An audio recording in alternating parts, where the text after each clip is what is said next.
Hymen. இக்காணொளி Sweden RSFU IPPF நிறுவனத்தின் தயாரிப்பாகும். இலங்கை குடும்ப திட்டச் சங்கம் சுதேச மொழிகளில் மொழிபெயர்த்துள்ளது. ஹைமன் பொதுவாக தமிழில் கன்னித்திரை என்று அழைக்கப்படுகிறது. கன்னித்திரை மற்றும் கன்னித்தன்மை பற்றி பல மூட நம்பிக்கைகள் உள்ளன. இவை பெண்களின் பாலியல் சுதந்திரத்தை கட்டுப்படுத்தும் ஆபத்தான மூட நம்பிக்கைகளாகும். அந்நிலைக்கு ஒரு காரணம் பிறப்புறுப்புகளின் அமைப்பு பற்றி பலருக்கு உள்ள தெளிவின்மையாகும். அதனால்தான் இந்த மூட நம்பிக்கைகள் தொடர்ந்தும் நிலைத்திருக்கின்றன. முதல் முறையாக எதையாவது திணிக்கும் போது கிழிந்து போகக்கூடிய சவ்வு போன்ற ஒன்றினால் யோனி மூடப்பட்டிருக்காது. முதல் முறையாக உடலுறவு கொள்ளும் போது இரத்தம் வெளியேற வேண்டும் என்ற கருத்தும் உண்மையல்ல. ஆனால் சில நேரங்களில் அவ்வாறு நடைபெறலாம்.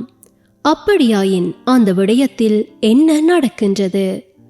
யோனித்துவாரம் மற்றும் யோனித்துவாரத்தின் வாயில் இழுபடும் நெகிழ்தன்மை கொண்டது. யோனித்துவாரத்தின் வாயில் சளி திசுக்களின் மடிப்பாலானது. அதனை நாம் கன்னித்திரை ஹைமன் என்றழைக்கிறோம். யோனிக்குள் எதையாவது திணிக்கும் போது கன்னித்திரை விரிவடையும். பிரசவத்தின் போது கன்னித்திரை நிறைய விரிவடையும்.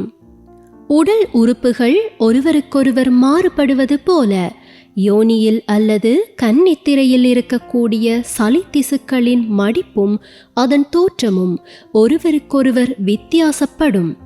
சில நேரங்களில் கன்னித்திரையின் இந்த மடிப்புகளில் ஒன்று கிழிந்து போகலாம். இது சிறிது இரத்தப்போக்கை ஏற்படுத்தும். ஆனால் அது தானாகவே குணமடையும். யோனித்துவார வாயிலின் தோற்றம் மாற்றமடைவதில்லை என்பதால் அதை வைத்து ஒருவர் உடலுறவு கொண்டாரா இல்லையா என்பதை கணிக்க முடியாது. பலர் முதல் முறையாக உடலுறவு கொள்ளும் போது வலி உண்டாகும் என்று அச்சம் கொள்கின்றனர்.